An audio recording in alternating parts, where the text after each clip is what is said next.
be here in this space. Because last time that President Biden was here in Baltimore, he was here because of a tragedy. A tragedy not just to our state, not just to the city of Baltimore, not just to Dundalk and Turner Station, but also a tragedy to our entire country. So it's great that today we're here because of triumph.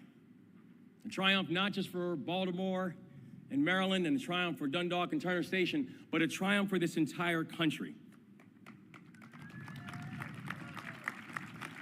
And to really understand this moment, it's important that we think back to where we were just 7 months ago. Because 7 months ago, we stood here together, looking out over the Patapsco River, where we saw a ship that was the size of 3 football fields, that was stuck in the middle of a shipping channel with the Francis Scott Key Bridge sitting on top of it. It's a landscape that for many of us was unimaginable because I'd never seen that landscape before, because that bridge has been there since I've been born. As a state, we faced a terrible tragedy, and in that moment, we did exactly what Marylanders always do. We picked ourselves up, we dusted ourselves off, we got together, and we came back stronger.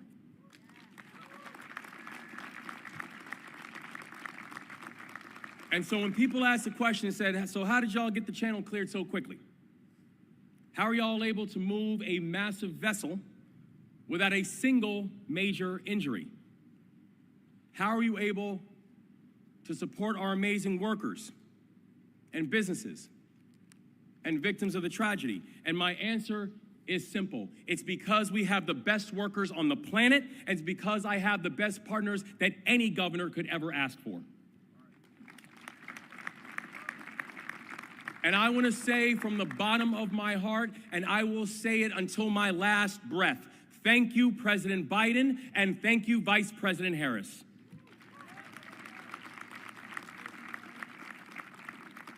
The Port of Baltimore is back, and it's better than ever because of their leadership and the leadership of so many that are here with us today.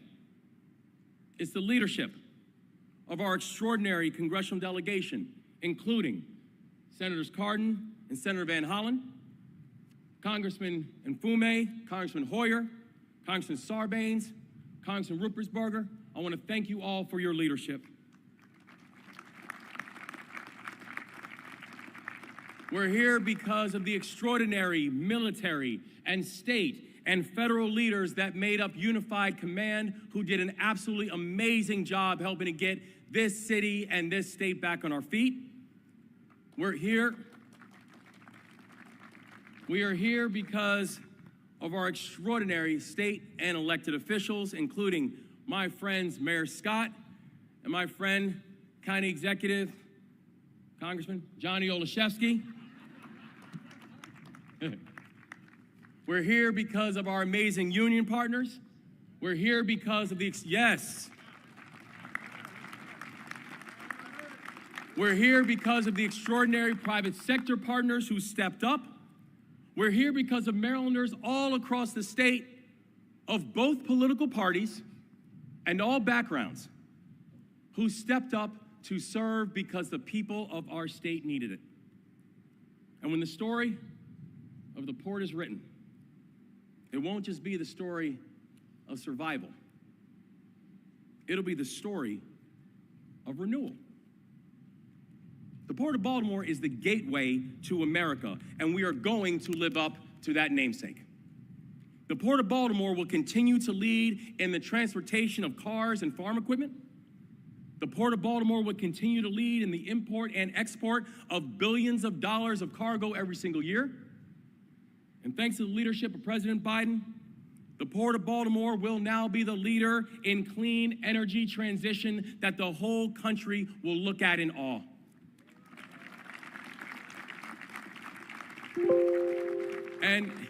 And let's be clear, this matters not just because of things like zero-emission vehicles and electrification will be good for the environment.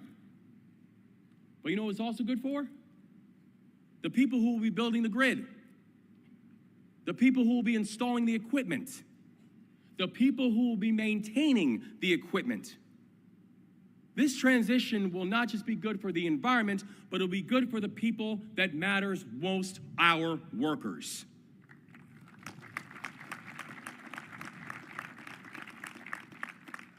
And I want to end by speaking directly to our friends from the International Longshoremen's Association.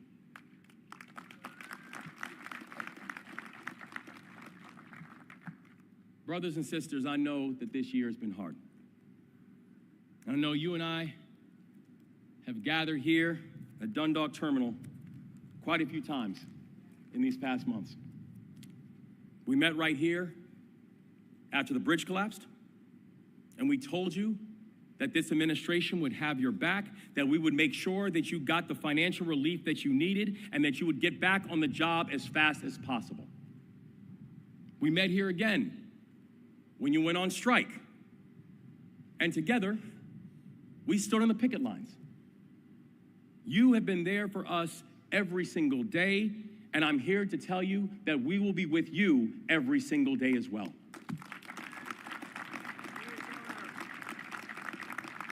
No matter the challenge, no matter the test, please know this: you have a true partner in the Biden-Harris administration, and you will always have a true partner in the Moore-Miller administration as well.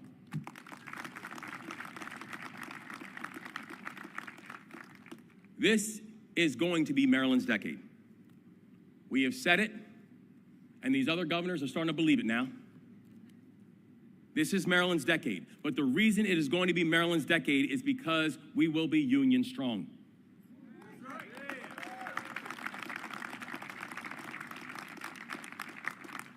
And in that spirit, I am honored to introduce our next speaker. She is a port worker. She's a proud member of the ILA. She's a person who is the first and only female rubber tire gantry operator at the Port of Baltimore, so she's a history maker. And she's someone who defines what it means to be Maryland tough and Baltimore strong. Please welcome my new friend, Gwen Williamson.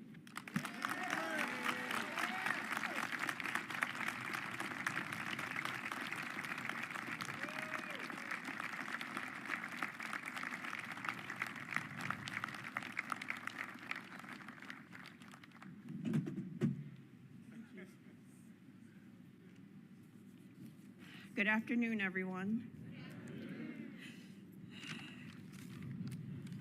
My name is Gwen Williamson. I have been a longshoreman in Local 333 with the International Longshoremen's Association for 20 years. I am a grandmother of 4 beautiful young women. My son is also a longshoreman here at the Port of Baltimore. We are a 3rd-generation family of longshoremen, as my grandfather was a longshoreman at Yorktown, Virginia. I come from a family of achievers. We weren't taught I can't, only I can. I am the first, as Governor Moore mentioned, first female rubber tire gantry crane operator at the Port of Baltimore. I can't adequately express how honored and proud I am to have been given the opportunity to introduce my President of the United States. President Biden's administration is the most pro-union and supportive of workers' rights in this country's history. My family is extremely grateful for all of the life-enriching policies enacted by his presidency. I take great pride in knowing that there are items in every single household in this country that was at some point handled by a longshoreman. President Biden signed the infrastructure legislation that made sure we had the support to do our jobs. He responded with support when the tragic bridge collapsed. Overnight, we became unemployed, but a few months later, we are back. He has been a hands-on president. The cap on insulin affected me personally because I am a diabetic, and as well as a lot of my union members. The funding we are receiving is a direct result of President Biden's priorities and focus on making our lives better. He is a good man of character. Please join me in welcoming our President, Joe Biden.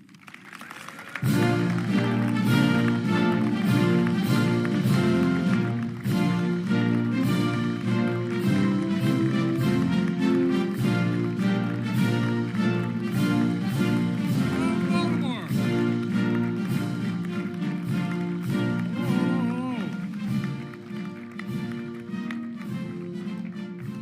Don't jump, guys, all right?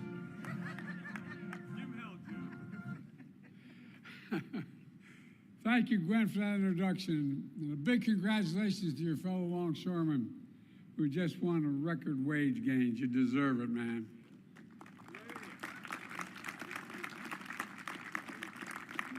You know, I'm called the most pro-union president in history. It's not hard, man. It's a simple proposition. Middle class built this country, and unions built the middle class. Period. I mean it. You sacrificed so much to keep America's ports open, especially during the pandemic. You deserve a strong contract. I also want to thank Governor Moore. I think he may be the best governor in the country, man. Where are you, Gov? I tell you what, man, I wish I had played ball with him. You know, and Mayor Scott, there you go. Stand up, man. Let him see you. This guy's got, being a mayor of a major city is one of the hardest jobs in American politics. They think you have all the answers and they know where you live. And Johnny O, county exec, where are you, Johnny? There you are. I used to be a county councilman. I think it's the hardest job in America. People think you know what you have. You don't have nearly what you think you have. You think you can solve all your problems, and when you can't, you get in trouble. And they know where you live too, so thank you, Johnny O. Appreciate it. We look forward to seeing you in Congress next year, man. Look forward to seeing you in Congress. And Senator Ben Cardin, Senator Chris Von Halen. What the hell's his name? He's new.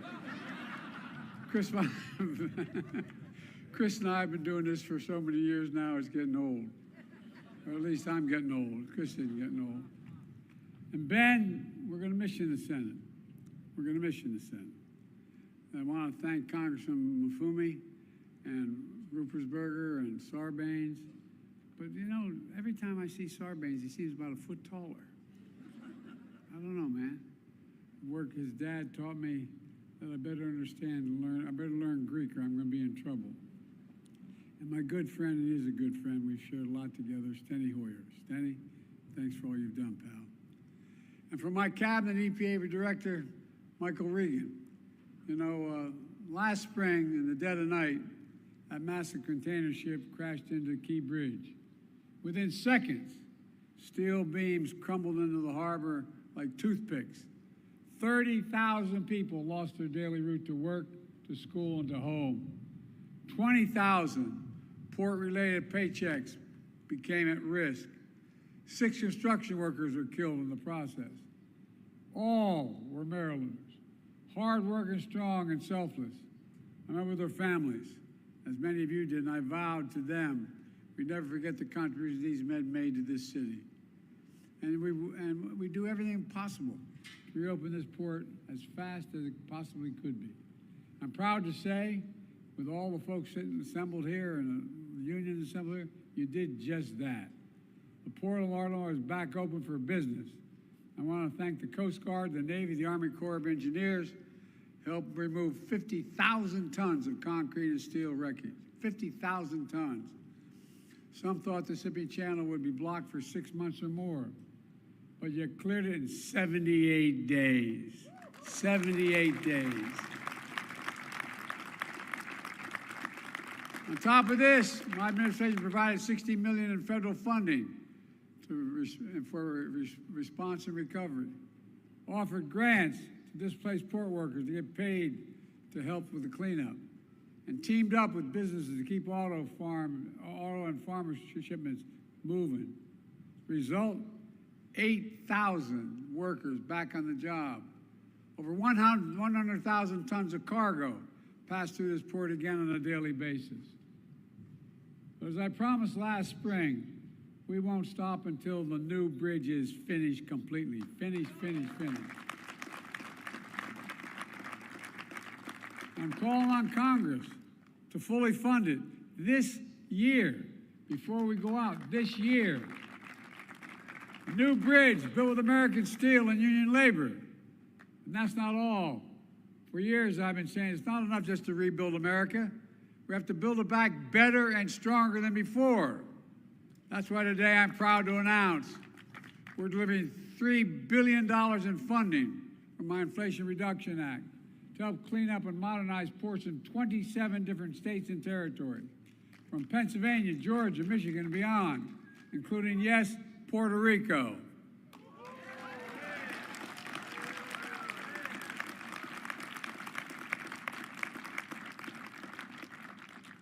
I'd like to take that guy for a swim out there. Anyway.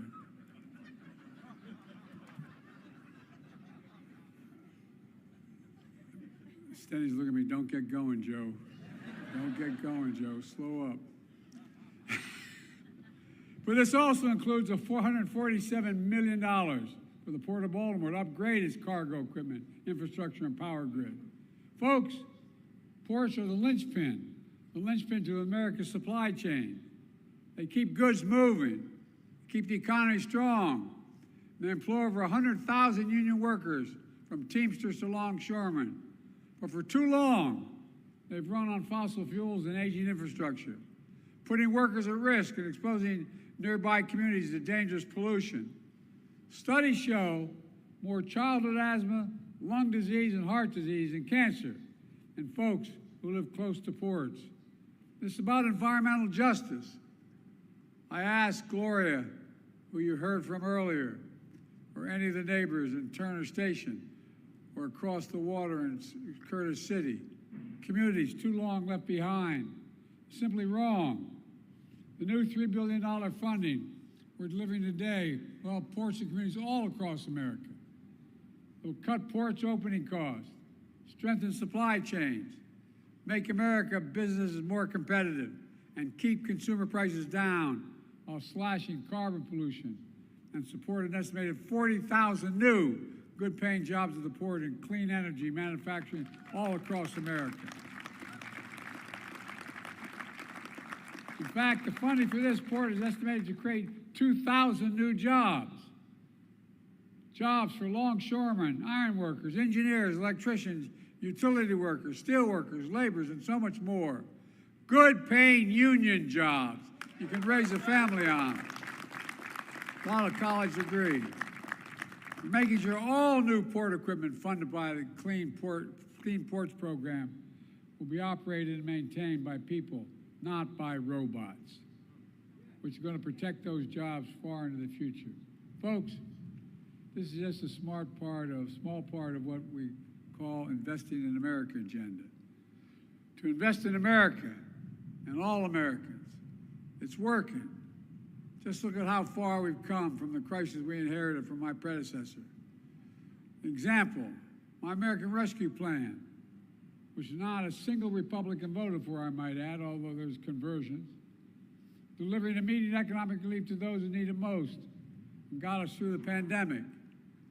The bipartisan infrastructure law is one of the most significant laws ever written to modernize our roads, our bridges, our ports, our airports, help replace every poisonous lead pipe in America, and bring affordable high-speed internet to every household. My predecessor promised Infrastructure Week every week for 4 years, but he never built a damn thing.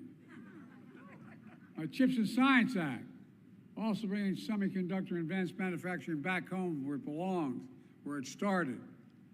And through the Inflation Reduction Act, we made the largest investment ever in history to fight climate change and accelerate clean energy, which is the way my predecessor said, by the way, he'd repeal it if elected. Folks, a lot at stake here.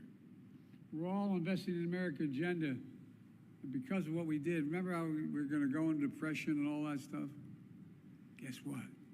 We got the strongest economy in the world, the whole damn world. And in America, our Invest in America agenda has already attracted $1 trillion in private sector investment. $1 trillion in clean energy, high-tech factories, and so much more. Here's what it means for Maryland. So far, in this state alone, it provides $13 billion for nearly 1,000 infrastructure, energy, and manufacturing projects. It matters. For example, look at Baltimore and the Potomac Tunnel. It's 150 years old. I've walked through that. I used to commute every day back and forth from Wilmington to Washington. I walked through it. It's leaking. It needs to be replaced. It's badly needed. And thanks to the bipartisan infrastructure law, it finally is being replaced. When the project is done, it will shorten commute time significantly, increase safety, and in the process will create 20,000 new construction jobs. And that's just one example of the investment. Folks, it's clear, after years of broken promises by the last administration, Kamala and I and our entire administration are delivering for America. We created a record 16 million new jobs, more than any single presidential term in American history. Wages are up. We brought inflation down to the same rate it was before the pandemic. In fact, wage gains have outpaced inflation. Some people have more money in their pockets. Interest rates are falling. Unemployment's been this low. It hadn't been this low for this long in over 50 years because of you all. Manufacturing's making a comeback. Where the hell's it written saying we can't be the manufacturing capital of the world? Where is that written? So we're bringing jobs back home and factories home. And by the way, we've invested more in red states than in blue states. Because I said when we got elected, we'd president for all Americans. More in red states than in blue states. And those of you in Congress know that there's a group of Republican members of the House saying we got to keep this going. Because all of a sudden they're realizing how helpful it is. America once again has the world's strongest economy. Folks have filed a record 19 million new business applications since we took office. Each filing for new business application is an act of hope. Put it all together. In thousands of cities and towns, we're seeing the great American comeback story. Consumer confidence is up this month larger than ever. The economy is growing. Middle class is doing well. We're showing we're the only nation in the world that always emerges stronger from a crisis than we went into the crisis. The only one. We have to keep that progress going and growing. Let me close with this.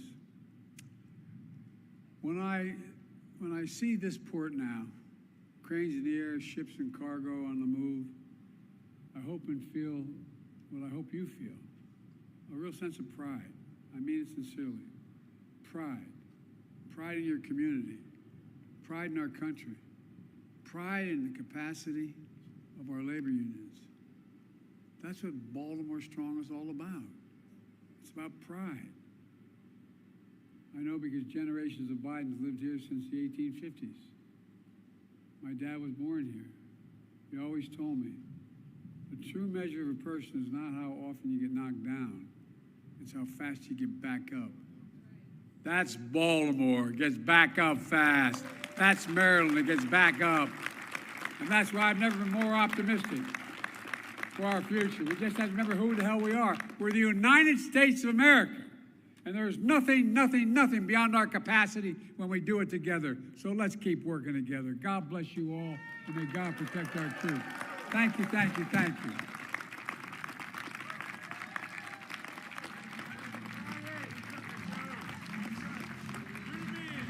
Thank you. Thanks.